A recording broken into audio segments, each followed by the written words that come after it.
tengo el placer de presentaros la entrevista realizada a David Vargas. David es especialista en psiconeuroinmunología clínica, es cofundador de Regenera, donde imparte cursos de psiconeuroinmunología clínica y evidencia científica, coautor del libro Paleotraining, y actualmente está a punto de terminar y de sacar a la venta un libro basado en la psiconeuroinmunología clínica y la salud basada en la evolución. Por mi parte, pues desearte que te guste esta entrevista y te invito a que te suscribas a mi canal de YouTube y a mi newsletter de forma gratuita a través de mi página web www.joaquinlamora.com. Gracias. Hola, bienvenidos una vez más a mi programa Las Conversaciones de Joaquín Lamora, a mi canal Pautas de Curación. Hoy tengo el privilegio de estar con David Vargas. Con él hablaremos del estrés. David, ¿qué tal? Buenos días. Buenos días. David, a ver, antes de nada, porque creo que todos alguna vez hemos tenido estrés, pero lo hemos sentido, pero no sé si explicarlo lo comprenderíamos. Para ti, ¿qué sería el estrés?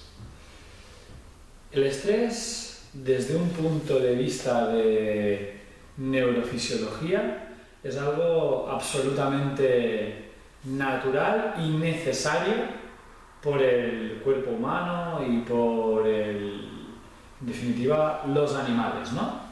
El estrés bueno, o el estrés fisiológico, o el estrés que deberíamos sentir de forma habitual en nuestras carnes, ¿no? Es aquel que tiene que ver con la detección de una carencia que nos genera un movimiento. Lo voy a desarrollar un poco más, una situación de equilibrio, una situación de homeostasis, como por ejemplo pueden ser los niveles de glucosa en sangre, o como puede ser por ejemplo el volumen sanguíneo, se mantiene gracias a unos sistemas hormonales llamados de alostasis. Estos sistemas van buscando, a medida que por ejemplo la glucosa se va agotando, en este caso por los eritrocitos o por las neuronas en el cerebro, se va agotando la glucosa en sangre, y los sistemas alostáticos que significa que buscan ir reequilibrando, van produciendo una glucogenólisis, o sea, la descomposición de glicógeno, para ir manteniendo los niveles de glucosa. Entonces vamos degradando el glicógeno intrahepático, en este caso, si es la glucosa para los eritrocitos o para las neuronas, y vamos manteniendo los niveles de glucosa, van bajando y los vamos manteniendo porque vamos descomponiendo. Eso es una situación de equilibrio gracias a los sistemas de alostasis que mantienen ese equilibrio, pero en un momento dado se agota el glicógeno intrahepático y ya no se recuperan los niveles de glucosa. En ese momento, las neuronas que informan del estado sistémico del cuerpo, que son las neuronas tipo C o los interoceptores, informan al cerebro que, cuidado, falta glucosa en sangre para dar de comer a los eritrocitos, para dar de comer a las neuronas. Y eso activará los ejes de estrés en nuestro cerebro, los ejes de estrés fisiológicos, que inducirán un cambio de comportamiento. Por ejemplo, si estás sentado y no tienes hambre, inducirá un cambio de comportamiento que en ese caso será hambre. Y la sensación hambre es un estrés fisiológico que induce una búsqueda. ¿Y cuál será la búsqueda? Buscar comida. Consigo comida, la ingiero, se apagan los ejes de estrés, se activan los ejes de satisfacción, la leptina, que después hablaremos, se activa la leptina, satisfacción, placer. Entonces, lo que se ha visto es que, contrariamente a lo que se cree convencionalmente, es necesario un poco de estrés para poder sentir satisfacción. La pérdida de la capacidad de detectar el estrés fisiológico disminuye la capacidad de sentir satisfacción, bienestar o felicidad. Ese es el estrés fisiológico que durante millones de años han conocido y conocen nuestro sistema neurofisiológico, tanto seres humanos como animales. Por tanto, el estrés en sí es un mecanismo que necesitamos para vivir, ¿no? Por supuesto, el estrés es la herramienta para que nuestro sistema nervioso diga: hey, tengo que hacer algo al respecto. Un cambio de comportamiento. Sí, es imprescindible que delante de una situación de estrés fisiológico, por ejemplo, en este caso bioquímico, como lo que hemos hablado, haya un cambio de comportamiento. Pero también cuando se trata de estrés, no bajada de glucosa, no disminución del volumen sanguíneo, sino estrés emocional, también debe haber un cambio de comportamiento, que esa es una de las claves de por qué nos enfermamos o no con el estrés. Vale, ahora iremos a este tema. Antes de ir a este tema, ¿qué estrés o qué tipos de estrés serían los fisiológicos para nosotros? Los fisiológicos serían principalmente aquellos que tienen que ver con bajada de los niveles de glucosa, de ATP, volumen sanguíneo, que tienen que ver principalmente con falta de comida, falta de bebida, también falta de sueño. Entonces, falta de descanso, entonces se activa los ejes que tienen que ver con la necesidad de dormir y entonces duermo. Es decir, todas aquellas señales que inducen un cambio de comportamiento necesitan una previa activación del sistema nervioso simpático. Todo lo que activa el sistema nervioso simpático se considera una reacción de estrés fisiológico. Ese es el bueno. Después, también, es el bioquímico. ¿Ok? Después también puede ser el estrés de necesidad de salvar la vida. En nuestros días, pues, la forma de que se active eso es: cruzo un paso de peatones, un coche no te ve y lo detectas y sales corriendo o te frenas. Eso es un estrés fisiológico y fíjate, induce un comportamiento físico. También puede ser un estrés fisiológico, por ejemplo, a una causa emocional. La muerte de un ser querido es un estrés. En ese caso, el comportamiento que induce puede ser llorar. Pero debe haber un comportamiento para pasar al siguiente nivel.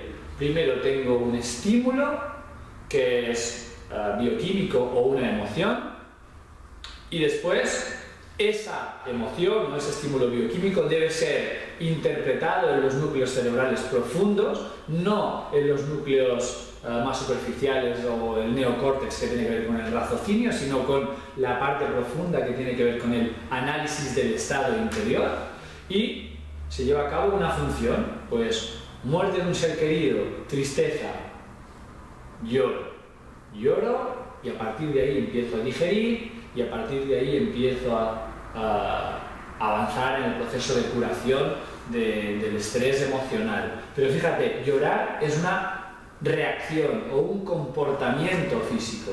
Cuando se bloquean los comportamientos físicos, cuando se bloquean los comportamientos, es el inicio del distrés o el estrés no fisiológico. Fíjate que si tú tuvieras una bajada de glucosa y no comieras, tendríamos un problema, ¿no? A nivel bioquímico es muy claro, pero a nivel emocional también. Si tú tuvieras la muerte de un ser querido y no hubiera una reacción, es el primer paso para que esa emoción se estanque y no avance en el proceso de digestión, llegando a una superación. No tiene por qué ser olvidar, no se va a olvidar jamás, ¿no? Pero sí se tiene que poner en un lugar en el que pueda vivir contigo esa pérdida sin que te dañe. Saberlo gestionar, ¿no? O adaptarte lo mejor posible sería. Sí, que quede dentro de tu sistema nervioso en el lugar que toca.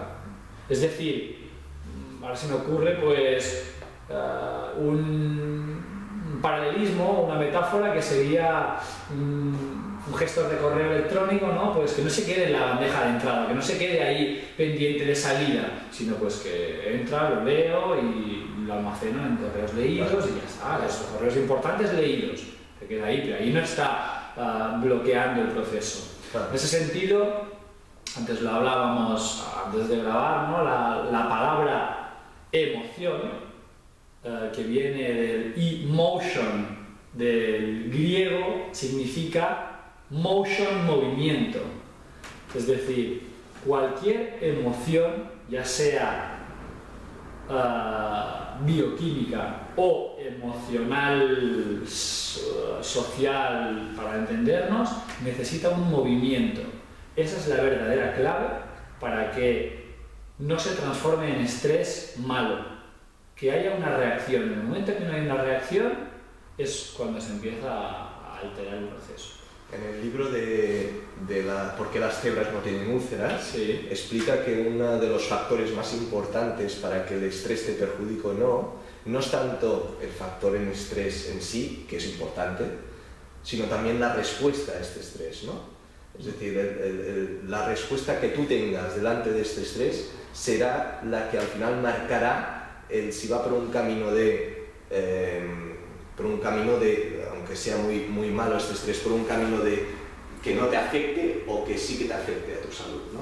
Sí, sí, sí. De hecho, en la consulta yo veo habitualmente pacientes que han tenido un proceso emocional intenso y que por bloquear el proceso llegan a la consulta con síntomas digestivos, estomacales, síntomas a nivel del colon, de la etiqueta colon irritable, que me gustaría que después, si pudiéramos hablar un poco de las etiquetas, también el papel que juegan a nivel emocional y de posibilidad de curación, ¿no?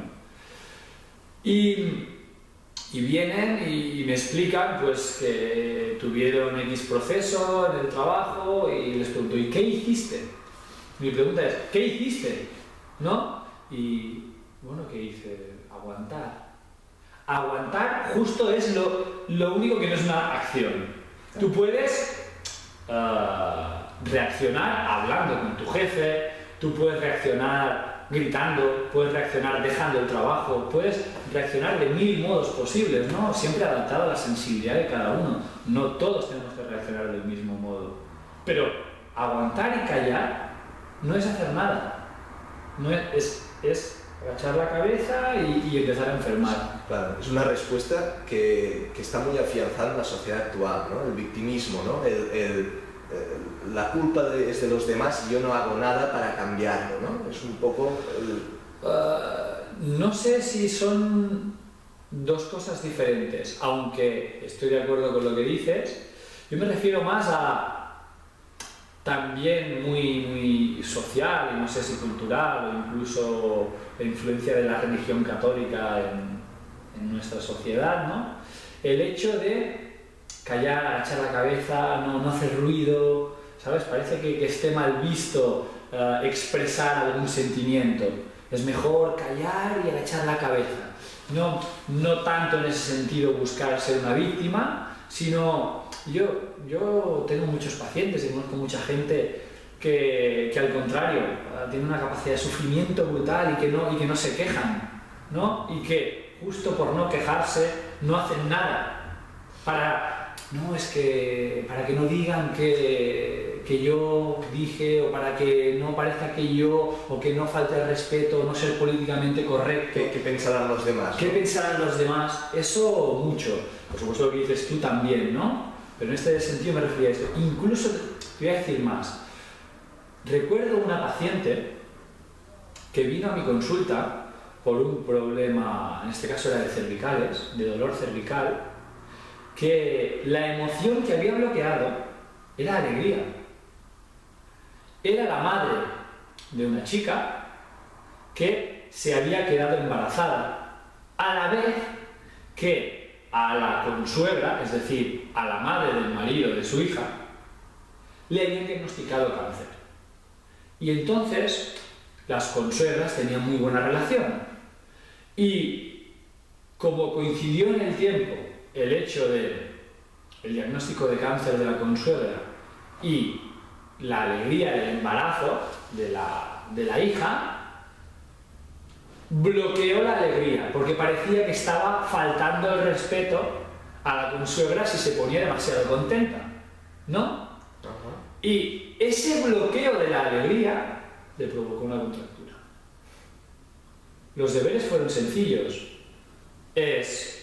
Entiendo que el proceso que le está pasando a tu consuegra es durísimo, entiendo que es un proceso que necesita ser respetado y comprendido y acompañado, pero la alegría que yo siento porque mi hija va a ser madre y yo voy a ser abuela, también necesita su espacio, y necesita su reacción, y necesita celebrarlo.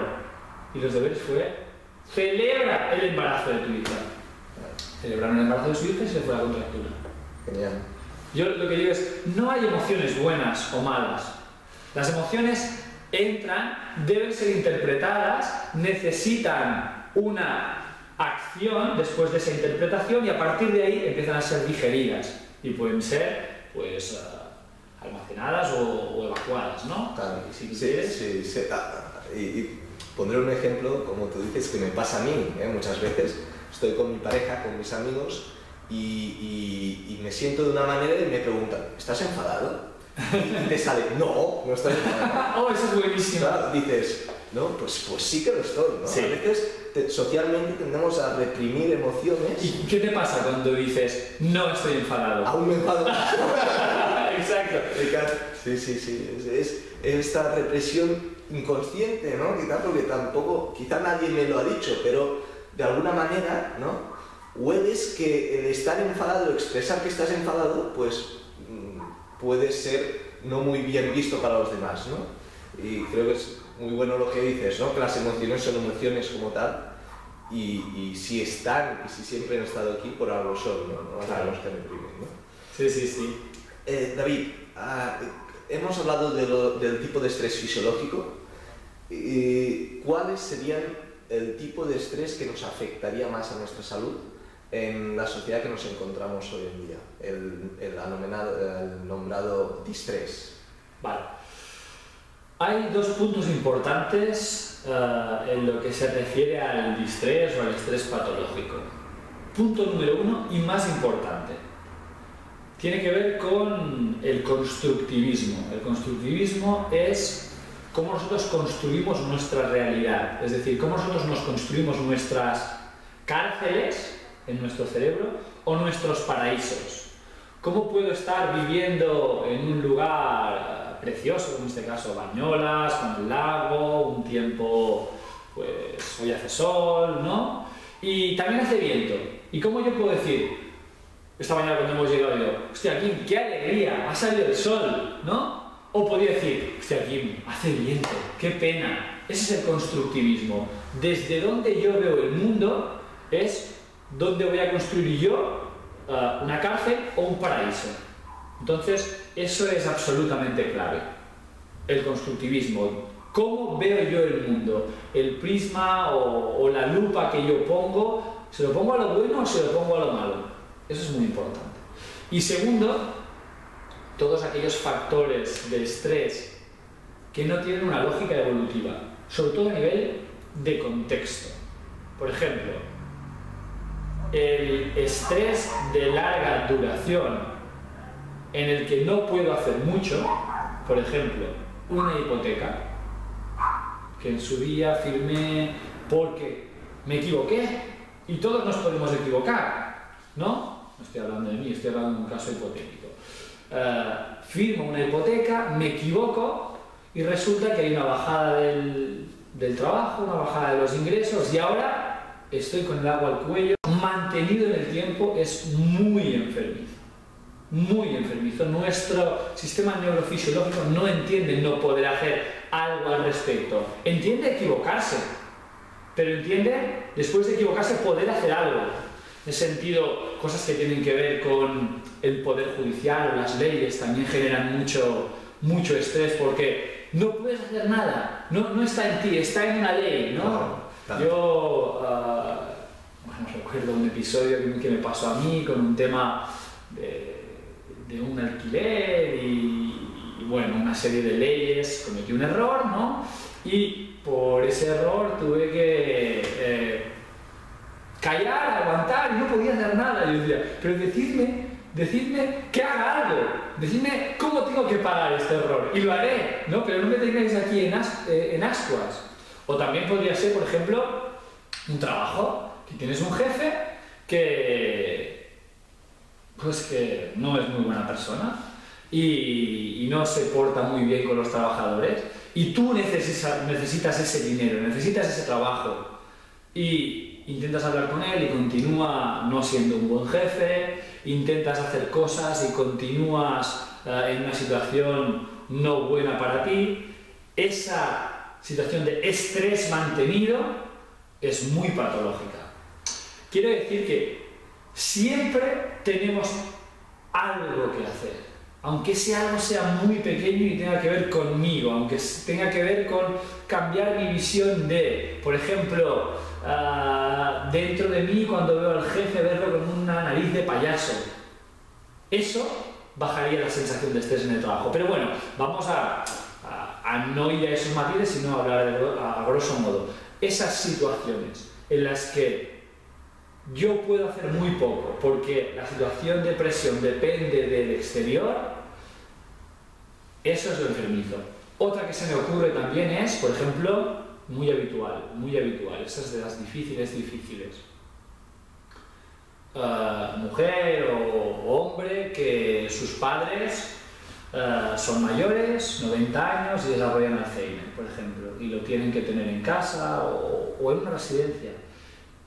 Ahí el no poder hacer nada mantenido en el tiempo es durísimo. Eso es muy enfermizo. Eso es un distrés importante. La impotencia, ¿no? No poder hacer nada, es que esa es la base.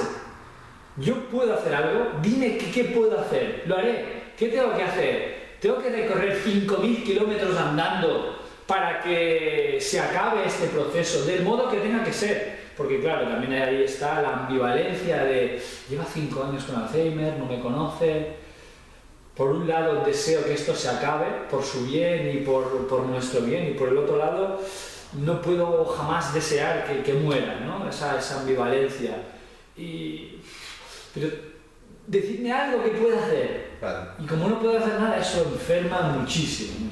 Es lo que estábamos hablando antes, que la respuesta al estrés es fundamental, ¿no? Y si no hay respuesta, entonces te frena, ¿no? En aquella posición y no te deja... Sí, en esos casos, no sé si ya tocaría hablar de soluciones, pero en esos casos hay que buscar estrategias creativas poco convencionales o poco relacionadas con el neocórtex o con el raciocinio. Por ejemplo, lo que te he explicado de un ejercicio de visualización en el que le construyo una nariz de payaso al jefe. O tuve una paciente no hace mucho que el ambiente de trabajo era pues súper estresante por los ordenadores, los colores de la pared, era como una especie de zulo. Y lo que hicimos fue construir su paraíso dentro de ese zulo, pues con unos ejercicios de visualización, construimos una serie de trucos y, por ejemplo, entre otras cosas, pusimos unos enlaces, unos anclajes, como en ese caso fue pues una foto de la naturaleza o otras pequeñas cositas para que esos pequeños anclajes hicieran que la cárcel no fuera tan cárcel. Pero bueno, eso ya son trucos más terapéuticos. No. David, algunas veces me encuentro clientes que me voy al primer factor que has hablado del estrés patológico, el constructivismo, ¿no? Sí. ¿Cuáles crees tú que son los factores que hacen que se produzca este constructivismo de que una persona hoy, que hace un sol maravilloso, hace un día muy chulo, como tú bien dices, estamos rodeados de naturaleza, ¿no? Pero se fija en que hace mucho viento? Porque muchas veces me encuentro y digo, oye, fíjate en lo positivo, pero no se fijan, aún más se fijan en lo negativo. ¿Cuáles crees que pueden ser los factores que hacen que esta persona se enclaje en estos factores? Yo te voy a decir algunos y después también a ver qué piensas tú, ¿no? Sí. La cultura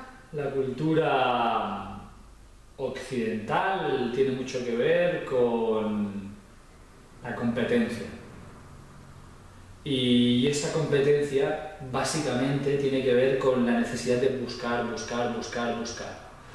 Yo resumo el sistema de la búsqueda de un modo sano con lo siguiente. El sistema de la búsqueda tiene que ver con buscar y encontrar. Entonces, lo podemos llamar sistema de la búsqueda / satisfacción, ¿no?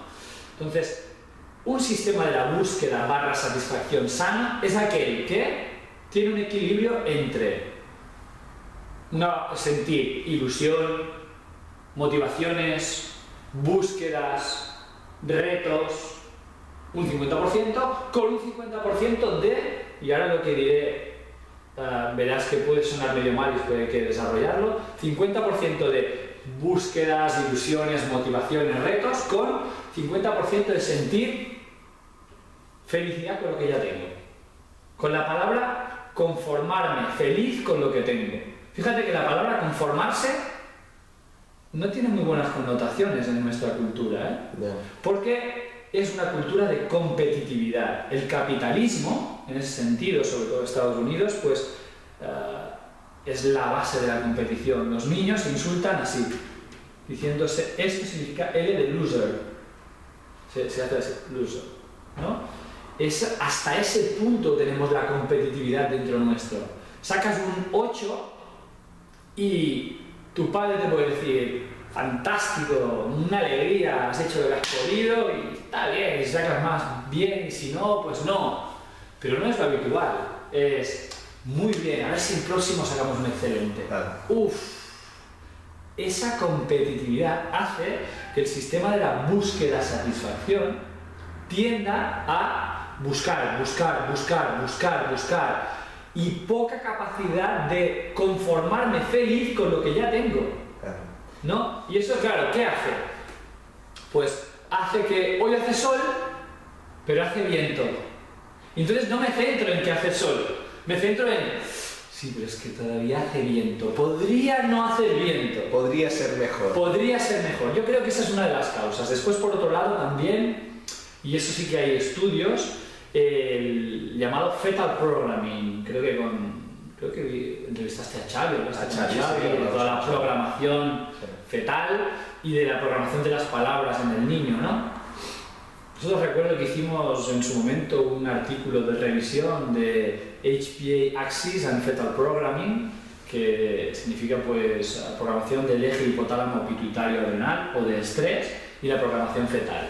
Y lo que se veía era cómo situaciones de activación del sistema nervioso simpático en la madre hacía que en el bebé las señales que llegaban era como de peligro, y eso lo que le está enseñando al feto a nivel hormonal es que cuando salga se va a encontrar un ambiente súper hostil, o sea que va a generar unos circuitos de supervivencia mucho más potentes. Esos circuitos de supervivencia, desgraciadamente, lo que significa es que cuando haga un día con sol y viento, la supervivencia es mirar, oye, si hace sol pero hace viento, cuidado, porque la supervivencia es cuidado. Como teníamos un profesor que tú lo conoces, Bernardo Ortín,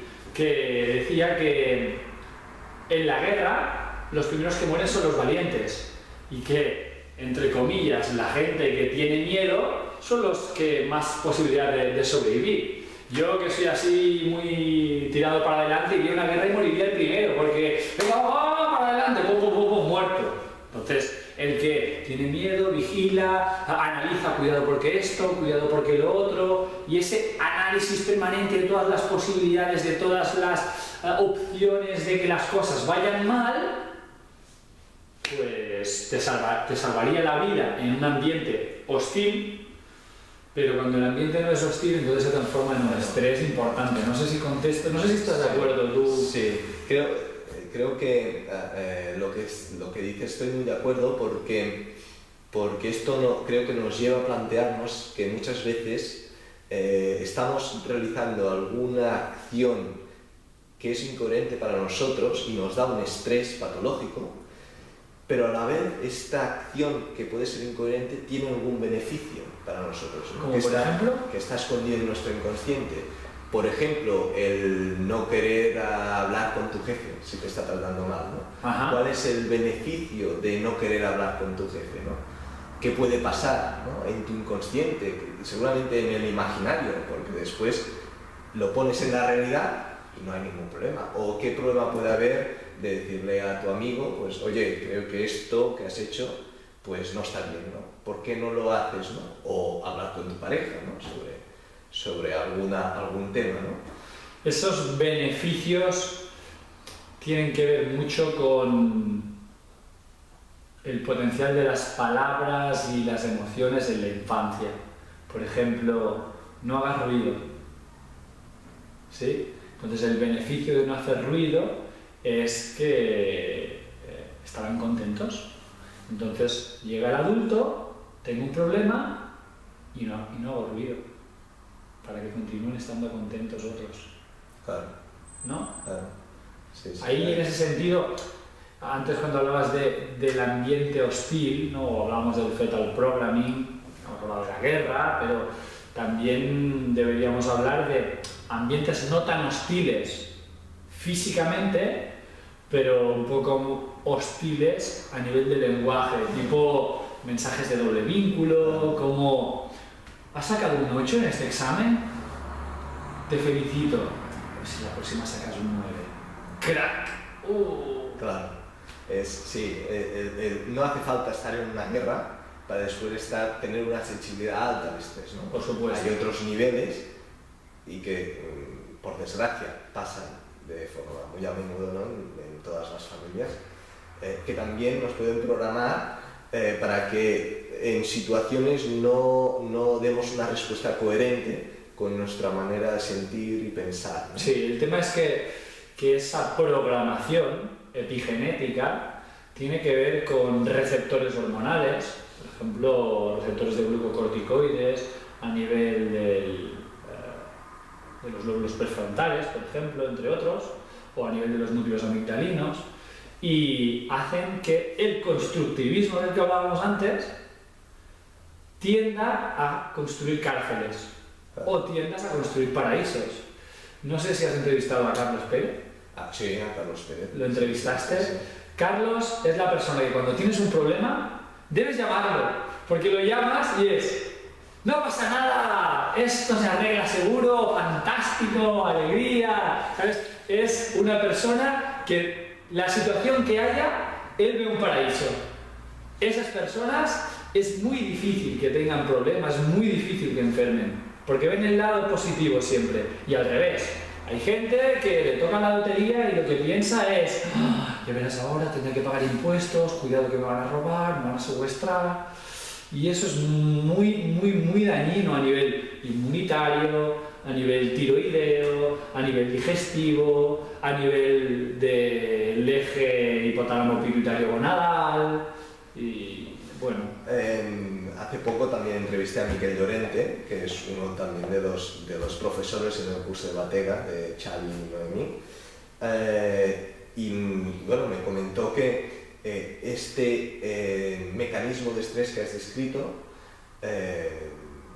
el fetal programming, es tan antiguo como que también los primates lo tienen, ¿no?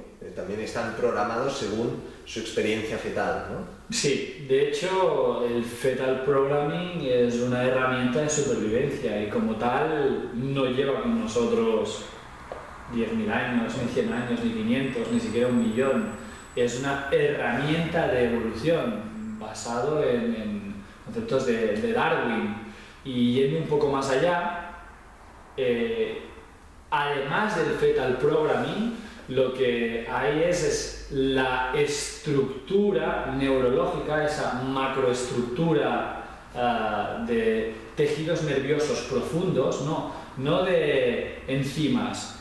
Por ejemplo, cuando hablábamos de enzimas digestivas que sí han habido adaptación, pues efectivamente en momentos en los que hay una presión selectiva grande, se pueden generar adaptaciones para determinadas enzimas, para determinados genes, aparecen mutaciones, por ejemplo, la persistencia de lactasa de adulto hace 8.000 años en el norte de Europa, pero eso tiene que ver con pequeños genes que tienen funciones concretas, esas adaptaciones, ¿no? Eso, por ejemplo, lo explica muy bien Magalán Fontes en nuestro curso de psiconeuroinmunología, basado en la evolución.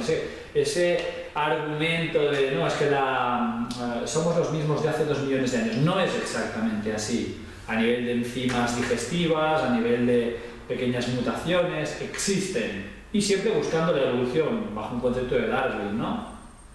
Pero a nivel de macroestructura, de esa estructura neurológica que hace que podamos prevenir el peligro o podamos generar una conducta de cautela para poder sobrevivir, eso es absolutamente macroestructural, eso no ha sufrido modificaciones y no tendría sentido que las sufriera.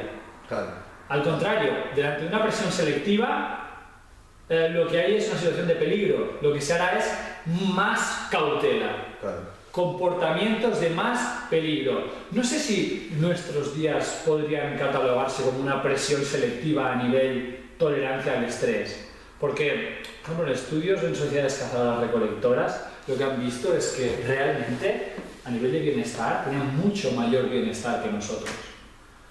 Es decir, vivían en pequeñas comunidades, cooperaban, había un espíritu de equipo o de tribu, no solía faltar la comida, contrariamente a lo que se cree. Las grandes hambrunas aparecieron con la aparición de la agricultura y la dependencia del tiempo para poder llevar a cabo pues, una buena recolecta, ¿no?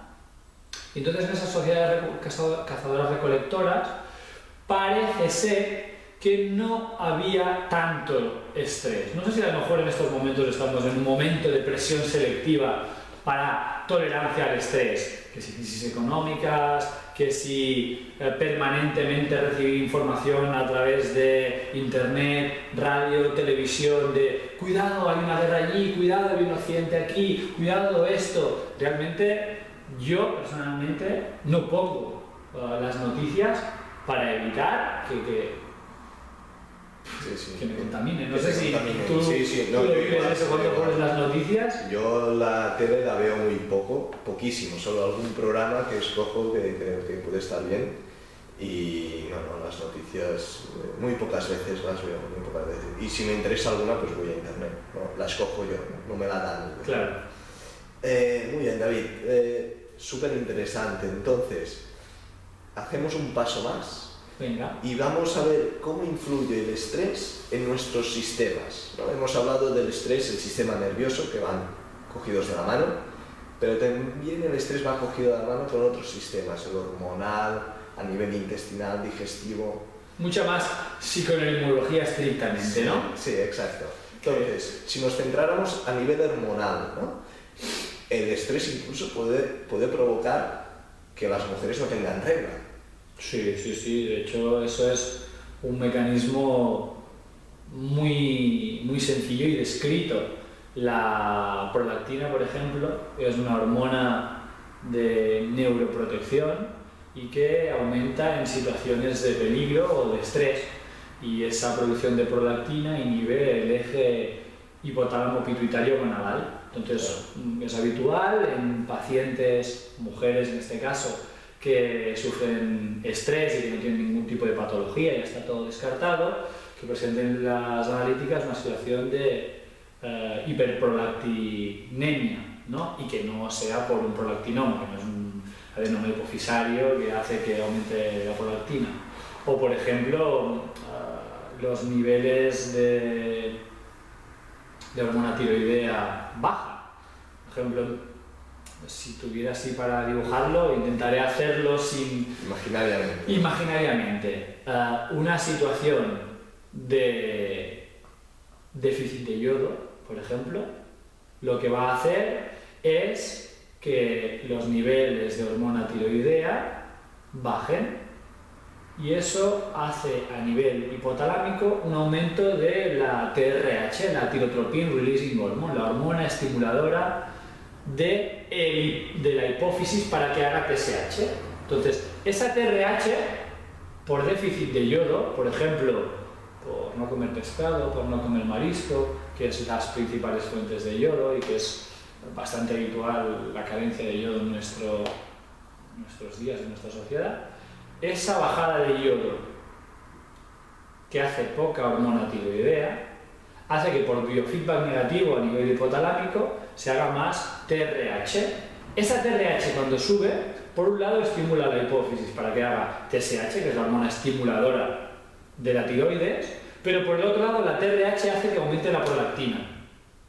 Y si aumenta la prolactina, se inhibe el eje hipotálamo pituitario gonadal. Muy habitual también que haya entonces situaciones de hipotiroidismo subclínico por déficit de yodo o por estrés mantenido también, que provoquen una situación de hiperprolactinemia y que se apague el eje hipotálamo pituitario gonadal. Claro, y algunas es muy interesante porque algunas personas pensarán que esto es magia, pero es que la anatomía nos lo corrobora, ¿no? La fisiología. Y la fisiología, tú coges el Guyton, que es el libro de fisiología por antonomasia, que va, no sé, por la 17ª edición, o no sé, y se te lo describe. Este mecanismo está descrito. Aumenta la TRH, aumenta la prolactina, se apaga la función menstrual.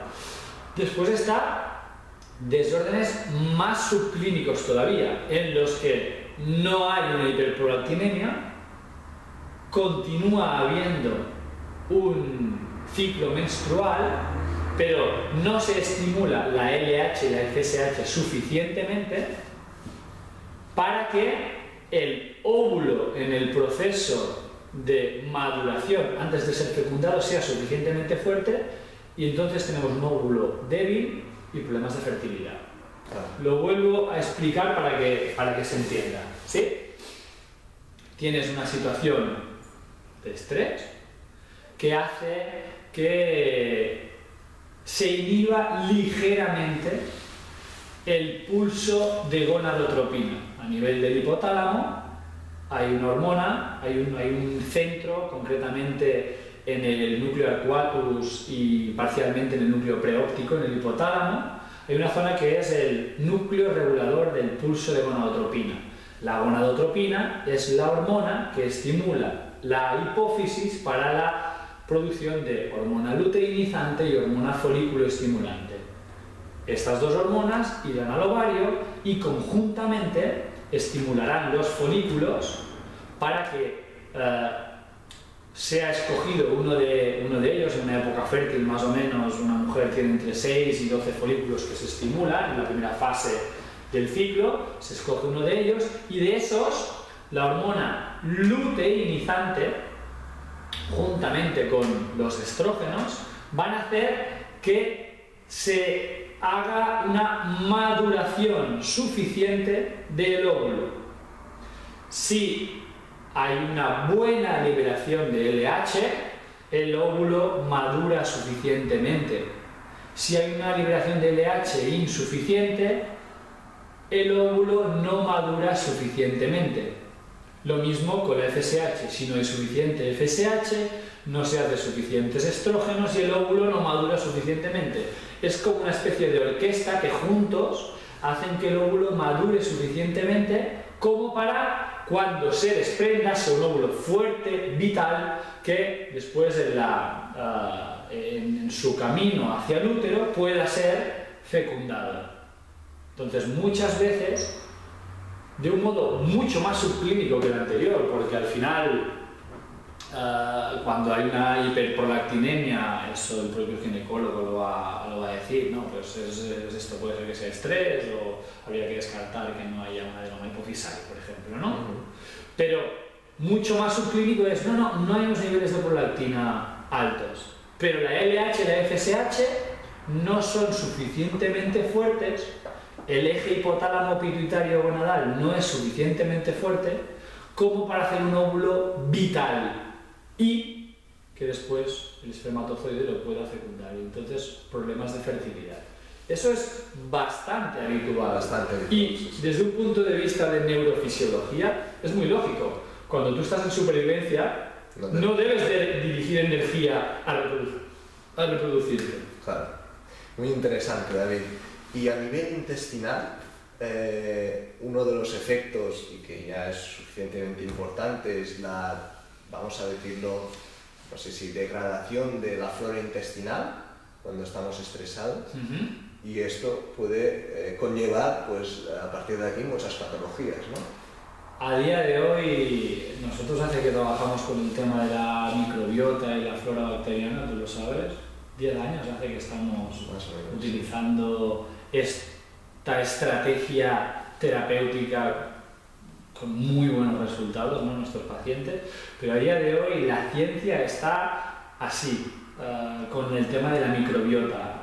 Creo que aquí en el Hospital Josep Trueta de Gerona hay un departamento específico de estudio de microbiota, cada vez hay más artículos y estudios científicos de intervención y de fisiología respecto a la microbiota y efectivamente el estrés daña ciertas bacterias, que es el primer paso para que esa microbiota se desordene y empiece una cascada de problemas brutales. Yo la microbiota la explico a mis pacientes como un ecosistema de microorganismos y hago una metáfora o un paralelismo con un bosque. Un bosque es un ecosistema que por sí mismo se mantiene. No necesitamos regar el bosque, no necesitamos estar cortando las hierbas del bosque, él mismo se mantiene, ¿no? Si por lo que sea se cortaran los árboles, empezarían a proliferar ciertas plantas, empezarían a proliferar ciertas larvas, empezarían a proliferar insectos, ¿no? Entonces se altera el ecosistema y eso hará que empiecen patologías a todos los niveles. Pues a nivel de microorganismos, en la barriga lo mismo.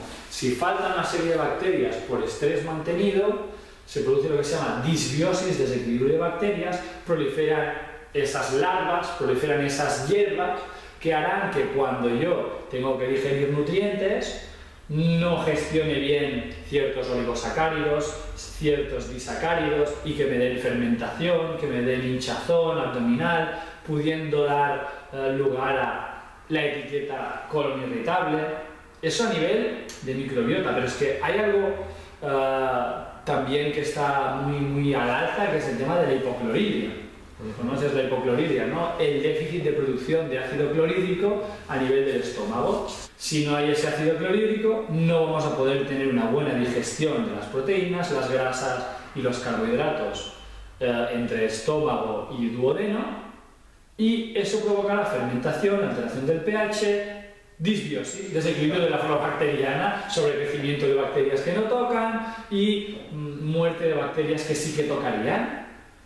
Eso solo con una situación de estrés mantenido, el sistema nervioso simpático, a través del nervio vago, inhibe la producción de ácido clorhídrico. Es sencillo, el nervio vago es principalmente parasimpático, aunque también tiene fibras simpáticas, pero es principalmente parasimpático.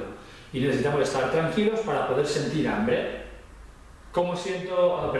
Para poder sentir hambre, para poder producir ácido clorhídrico. Siento hambre, estoy tranquilo. Siento hambre, nervio vago, ácido clorhídrico, activación de enzimas, regulación de la microbiota, etcétera, etcétera. Una buena función digestiva. Tengo estrés mantenido, no se activa a través del nervio vago la producción de ácido clorhídrico, dificultad de activación de enzimas, dificultad de digestión, sobrecrecimiento bacteriano, disbiosis, alteraciones digestivas. Y esto es muy coherente, ¿no? Porque hablábamos antes que si tú estás estresado, estás en alarma, para tu sistema nervioso estás en un mecanismo de supervivencia y por tanto no toca digerir. Y supervivencia, de alarma antes hemos dicho que es haz algo. No hay que olvidar que hacer algo significa llevar la energía al sistema musculoesquelético principalmente, no al estómago. Claro. De hecho, los pacientes cuando tienen estrés dicen, es que tengo como un nudo en el estómago, o es que no tengo hambre. Eso es hipoclorídrica, eso es mantenido en el tiempo hipoclorídrica. Claro, claro. Antes de ir a las soluciones o a las herramientas que podemos tener para gestionar nuestro estrés, has hablado de las etiquetas. ¿Hasta qué punto las etiquetas? Porque muchos pacientes vienen a nuestras consultas, ¿no? Y dicen, me han dicho que tengo tal, ¿no? Y parece esto que ya no lo puedes sacar de aquí, ¿no? Incluso si esto no tiene mucho tiempo, ya forma parte de esta persona. Es un rol, ¿no? Difícil, ¿no? Sí, sí, las etiquetas, que antes te he dicho que me apetecía hablar de ellas relacionadas con el estrés, probablemente son una de las cárceles que nos hacemos nosotros mismos o que nos hacen. Y a mí me gusta poner un ejemplo para explicar esto de las etiquetas, que alguna vez ya lo he explicado, no es un caso real, es un caso ficticio, ¿eh? Pero vamos a ver una paciente que se le ponga una etiqueta o la misma paciente sin esa etiqueta. ¿Cómo se transforma su vida con o sin etiqueta? ¿Sí? ¿Cómo se transforma en una cárcel o cómo se transforma pues, en un camino de posible solución? Creo que alguna vez ya te he contado este ejemplo y si no, bueno, lo hacemos. Paciente, mujer de 47 años, ¿sí? Llega a la consulta del terapeuta. El terapeuta en este caso, vamos a decir que es un terapeuta que tiene muy poco tiempo por visita. Podría ser, por ejemplo, mi compañero y amigo Paris, ¿no? Que es médico de cabecera y que él tiene muchos conocimientos y que tiene muchas ganas de ayudar. En este sentido, rompo una lanza a favor de los médicos y en contra del sistema que muchas veces les impide trabajar como a ellos les gustaría, ¿no? Y recibe la paciente Pepita, de 47 años, es su visita número 27 de la mañana, tiene 5 minutos por visita. Entonces le dice, pues es que, ¿qué le pasa? Dice, doctor, tengo mucho dolor en la zona cervical y tengo como una sobrecarga, a ver si usted me puede dar alguna cosa. Y París, que con toda la buena intención del mundo, pues quiere ayudarla, se mira su historial y ve que no hace mucho estuvo en la consulta porque también tenía problemas de dolores a nivel lumbar y ve que también tiene historial de dolor a nivel de rodillas, ¿no? Y entonces piensa, dolores generalizados. Y entonces le empieza a preguntar, a ver si puede ser que piensa dentro de su cabeza, déjeme usted que palpemos. Entonces palpa los puntos, ¿no? Y ve que hay pues los puntos de Travers-Simons, que de hoy por suerte ya no están incluidos dentro de los criterios diagnósticos de la etiqueta que voy a decir, pero bueno, vamos a ver como si sí, ¿no? 11 de 18 puntos le han salido positivos. Y entonces ya lleva 4 minutos de visita, o 5, ya el tiempo no le da para más. Entonces dice, ¿tiene usted también problemas gastrointestinales? Sí, doctor, a veces tengo un estreñimiento y después de golpe tengo una diarrea brutal. Colon irritable. Venga. Tengo 2, dolor, 11 y 18, tengo problemas gastrointestinales. El tiempo se va acabando y le dice, ¿tiene también problemas de dolor de cabeza, de cefaleas? Sí, tengo un dolor que si no me tomo algo, casi no pudiera salir de casa. ¿Y problemas de insomnio? ¿Qué tal duerme? Duermo fatal, me cuesta coger el sueño, me despierto. ¿Y está cansada también? Sí, estoy cansadísima. Voy, que casi me voy, arrastrando, ¿no? Y finalmente, ¿cómo está de ánimo? De ánimo, ¿cómo voy a estar, doctor? No tengo ganas de nada. Depresión. Entonces tenemos 6 criterios y la etiqueta, ¿cuál sería? Fibromialgia. Entonces cogemos y le ponemos a esa señora con esos 5 minutos, señora, usted lo que tiene es fibromialgia. Sello y le construimos su cárcel. Y en ese momento viene a su cabeza ideas como, fibromialgia. Eso es ese nombre que dicen que no se cura.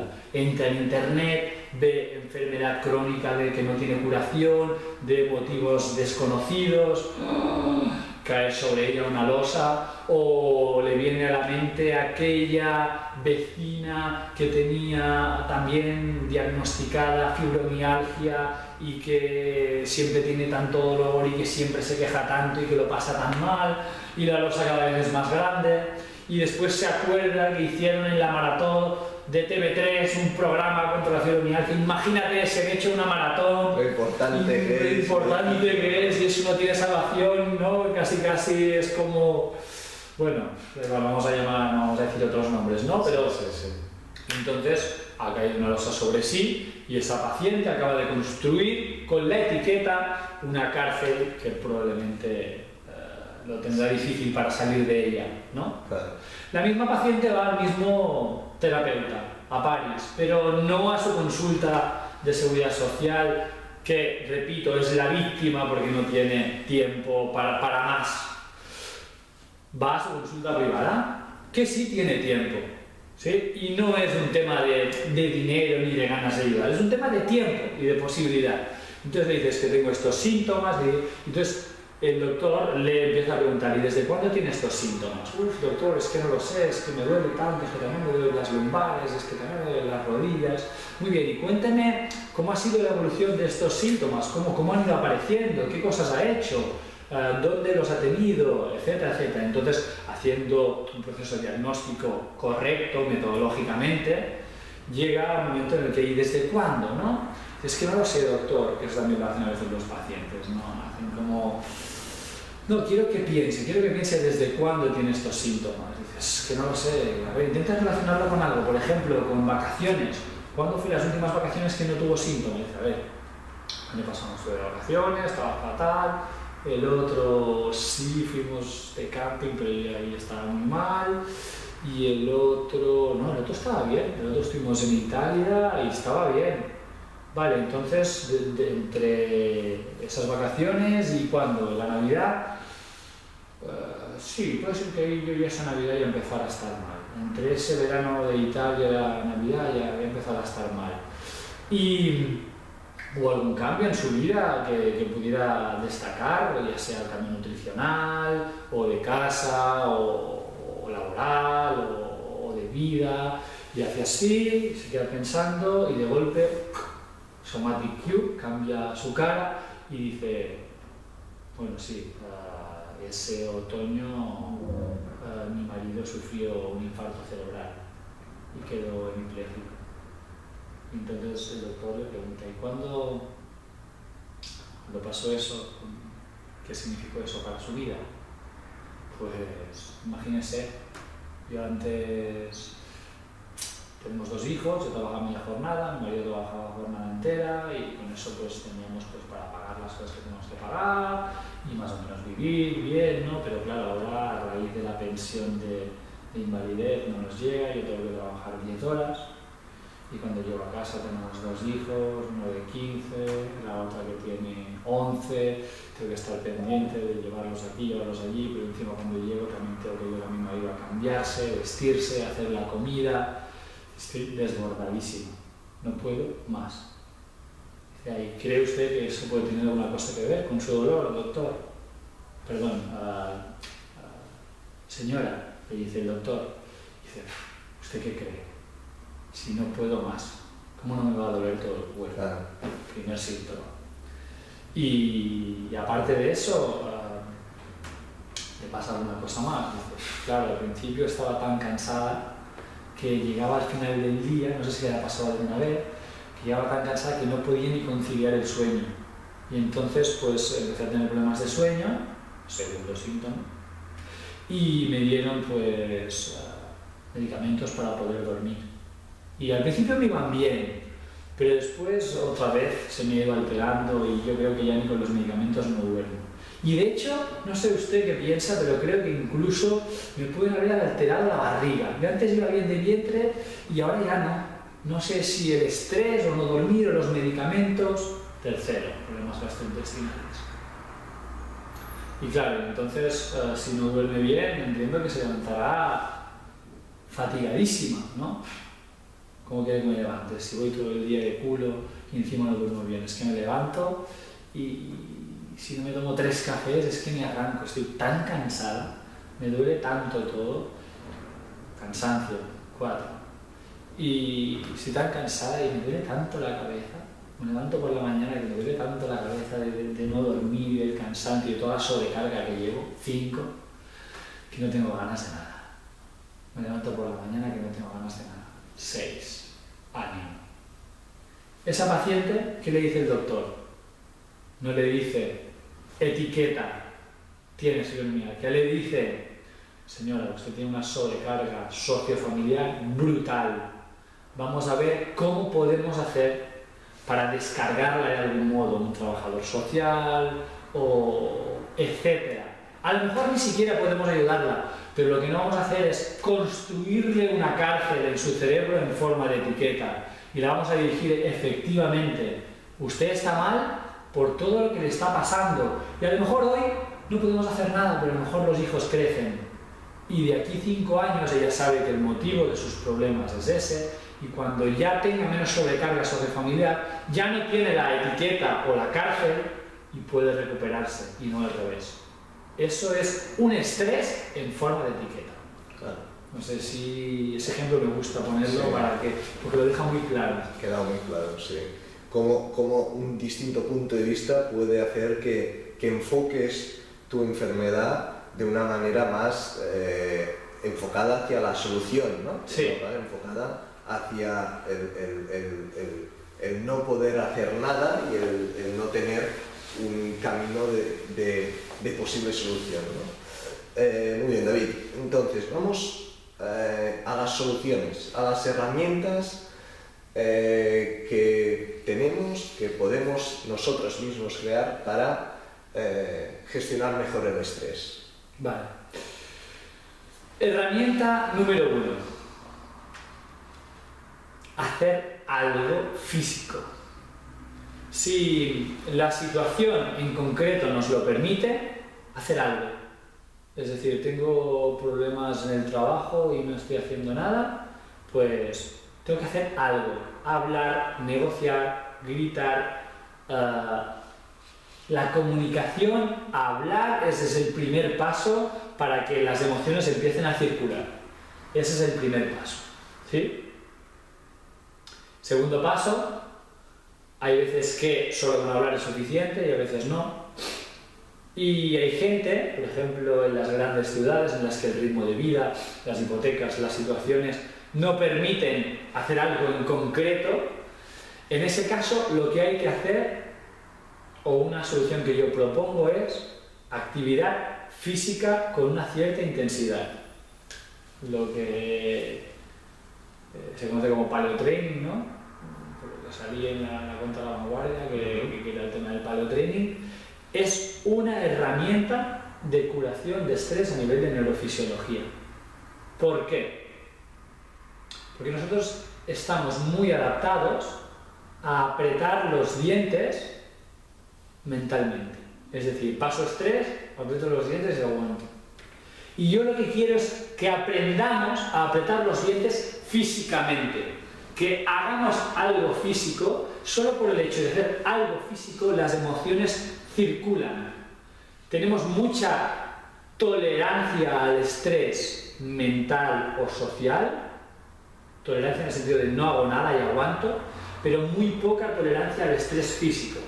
Cuando aumentamos el estrés físico, la tolerancia al estrés físico dentro de nuestras capacidades, un ejercicio físico de fuerza de una cierta intensidad dentro de las capacidades, lo que vemos es que aumenta la tolerancia al estrés físico, se reduce la percepción de estrés mental. Y te lo dice la gente, dice, ¿estás qué? Antes es como que ese constructivismo, que yo veía el problema muy grande, que veía que hacía viento, ahora veo que hace sol. ¿Sí? Hacer algo físico, aunque no sea específico con el motivo de estrés, pero ya activa los procesos de hacer algo, de quemar esa adrenalina que el sistema nervioso simpático ha puesto en la bandeja de salida. Digamos, volviendo a la metáfora del gestor de correos, entra una señal de estrés, sube el simpático, los sistemas alostáticos me piden que haga algo, normalmente físico, no lo hago, y voy apretando los dientes, bruxismos, etcétera, etcétera, ¿no? Pues yo te digo, haz algo físico, aunque no sea específico, pues haz algo físico para que esos sistemas alostáticos bajen. Y ahí veo la situación o el problema con otros ojos. Esa es una muy buena estrategia. Otra muy buena estrategia, de momento hemos dicho, hacer algo, reaccionar, llorar, gritar, negociar, hablar, ¿no? Algo específico cuando es posible. Cuando no es posible, hacer algo físico de una cierta intensidad. Training sería ideal, pues es funcional, es variable, es intenso, etcétera, etcétera, ¿no? Y además está enmarcado en un contexto de naturaleza, que también se ha visto que los estímulos relacionados con la naturaleza a nivel visual activan núcleos cerebrales de placer, y los estímulos relacionados con el sistema nervioso simpático relacionados con elementos artificiales activan el sistema nervioso simpático. Bueno, entonces la naturaleza también es una buena herramienta, estar en contacto con la naturaleza. Y otro punto muy importante es la inflamación, la nutrición como herramienta terapéutica. ¿Cómo? Me dirás.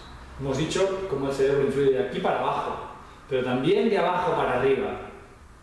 Hay estudios de unos científicos, Charles Raisin y Andrew Miller, en Estados Unidos, que están estudiando cómo la inflamación influye a nivel central a través de diferentes mecanismos. Una nutrición que daña la microbiota, que hace un estado de low grade inflammation o de inflamación de bajo grado, provoca una cierta actividad inmunitaria que se comunica con la resta del cuerpo a través de proteínas que informan de esa inflamación, o llamado de otro modo, inmunomensajeros. Esos inmunomensajeros lo que le dicen al cuerpo es peligro, que hay una inflamación, y volviendo a la evolución, la inflamación era un proceso de infección, y esa infección o un golpe lo que tenía que generar era una conducta de cautela para no salir a cazar o a dar una vuelta y poder sufrir pues muerte, ¿no? Entonces la inflamación, los inmunomensajeros a nivel central informan de cuidado, no estás sano, preocúpate, esa estrategia de supervivencia de la que hemos hablado antes, ¿no? Pues el low grade inflammation hace inmunomensajeros que a través de diferentes mecanismos, un poco completar porque hay una barrera hematoencefálica, hoy día ya se sabe que sí, por diferentes mecanismos, activan lo que se llama el sistema inmune dentro del sistema nervioso, que son las células glía, la microglía, el astrocito y la célula glía, y activan esas partes del sistema nervioso relacionadas con el sistema inmune, haciendo que donde se debía producir serotonina, que es una hormona del bienestar, en lugar de hacerse serotonina, se hace, por ejemplo, ácido quinurénico o ácido quinurénico y ácido quinólico, y estos dos activan receptores NMDA que son receptores de peligro, es decir, los inmunomensajeros por un low grade inflammation informan a nivel central a las sustancias inmunoactivas del cerebro para que en lugar de hacer serotonina hagan sustancias de activación, sustancias de peligro. Entonces, estar inflamado, un estado de inflamación de bajo grado a nivel intestinal, genera activación de sistemas de preocupación o, dicho de otro modo, menos hormonas del bienestar, menos hormonas de la satisfacción, del placer, y más receptores de peligro, cuidado, dentro del cerebro. Y eso, si tienes una cultura o un constructivismo de preocuparte y todas las cosas que hemos ido hablando, hace que la tolerancia al estrés sea mucho menor. Entonces, haz algo respecto a las cosas que te pasan en la vida. Llora, grita, ríe, habla, negocia. Muévete con una cierta intensidad para de ese modo ese aumento de actividad del sistema nervioso simpático que tenga una bajada, ¿sí? Que se vaya acumulando, es como el vaso se va llenando de actividad simpática y que se vacíe, ¿no? A través de la actividad física con una cierta intensidad. Está en contacto con la naturaleza para que las señales que lleguen a tu cerebro sean de placer y desinflama tu cuerpo sistémicamente, desinflama tu aparato digestivo y con eso los inmunomensajeros, una señal de tranquilidad. Aparte de eso, yo personalmente recomiendo fervientemente que las personas tengan alguien que se dedique a la salud emocional a quien puedan recurrir. Y no estoy hablando de psicología, estoy hablando de personas. Creo que tenías que entrevistar a Julieta París, por ejemplo, ¿no? La tengo que entrevistar. La tienes que entrevistar. Pues gente como ella, que domina las emociones y ayuda a cambiar ese constructivismo, esos hechizos que nosotros tenemos, es necesario. Y no hace falta estar mal. No hace falta estar con depresión para ir a alguien que te quite esos hechizos. No, al contrario. Cuanto más salud tienes, cuanto más provecho sacas de ir a una persona que te ayude a solucionar esos pequeños hechizos de ser excesivamente competitivo, de esos conflictos con uno mismo. Recetas, entonces, haz algo respecto a la vida, algo en concreto. Actividad física con una cierta intensidad, naturaleza, desinflámate y no esperes a estar mal para cambiar esos hechizos. Acude a alguien como Julieta, aquí propaganda, acude a alguien como Julieta para que te ayude a mejorar esos hechizos. Esto último que dices es muy interesante porque en Oriente se dice que no estoy enfermo cuando tengo un síntoma. Estoy enfermo y entonces tengo el síntoma, ¿no? Es un poco el cambio de paradigma, es decir, no, como tengo este síntoma, ahora estoy enfermo. No, lo tienes porque ya estabas enfermo, ¿no? Entonces sí. Creo que es muy interesante lo que dices de no tenemos que ir cuando estamos mal, sino tenemos que ir antes para pues poder en definitiva vivir la vida de la forma más coherente y como más... Ver el sol en lugar de ver el viento. Exacto, feliz, ¿no? En definitiva... Hay un concepto que me gusta decir, que es pon un gurú en tu vida. Esto lo hablé en su día con Julieta, el tema del concepto gurú. Ella no le acaba de gustar la palabra gurú, pero bueno, estuvimos intentando buscar un sinónimo y no lo encontramos, entonces me quedé con gurú. Y tiene que ver con... Antes, en las tribus, había una persona que era el sabio o el gurú, ¿no? Y una persona que normalmente tenía una cierta edad, porque la experiencia sabe más del diablo por viejo que por diablo, ¿no? Por la experiencia, pero dentro de los que tenían una cierta edad no todos eran el sabio. Era además unas ciertas capacidades de ayudar, de analizar. Esa persona ocupaba un lugar en la tribu de a quien la gente le iba a consultar, y entonces les hacía reflexionar o les ayudaba a ver que no todo era como los veían ellos, ¿no? No era el psicólogo, era el sabio, o era el gurú, o era el chamán, ¿no? Y ahí, cuando ellos tenían un problema, no pensaban, mierda, sino era, tengo esto, se lo presentaré al gurú, se lo presentaré al sabio. Y ya no se queda dentro.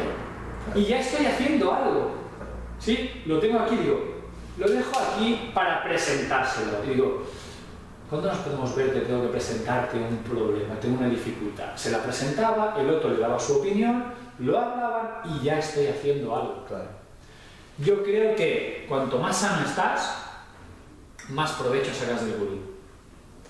Claro. No hace falta estar muy mal para sacar un provecho del gurú. No hace tanto, no había gurús y lo que había eran curas. Y la gente se iba a confesar. Cuando tenía problemas se iban a confesar. Hoy día, por la crisis que está sufriendo pues las creencias o la religión, ya tampoco el cura tiene ese espacio. Y como sí, tenemos redes sociales, comunicación, YouTube, que está genial a muchos niveles, pero el one-to-one se pierde, el contacto, las confidencias cada vez se pierden más. Yo recomiendo poner un gurú en tu vida como una estrategia interesante también para crecer, para ser feliz y para gestionar mucho mejor el estrés. Pues David, genial, has dado una clase magistral, la verdad es que estaría hablando contigo todo el día con este sol magnífico que hace. Muchas gracias. Muchas gracias a ti, ha sido un placer y a mí me hubiera gustado que llegas mucho más aportaciones porque tú tienes mucho conocimiento, haces ver que no sabes, pero tienes muchísimo conocimiento. Bueno, ya colgaré un vídeo en el YouTube donde salgo yo. Y un día estaría bien que fuera al revés, que yo te entrevistara. Ah, pues mira, cuando quieras, cuando quieras. Muchas gracias, David. Muchas gracias, Kim. Deseo que te haya gustado esta entrevista. Si quieres descubrir más entrevistas como estas, te invito a que te inscribas a mi newsletter a través de mi página web www.joaquinlamora.com.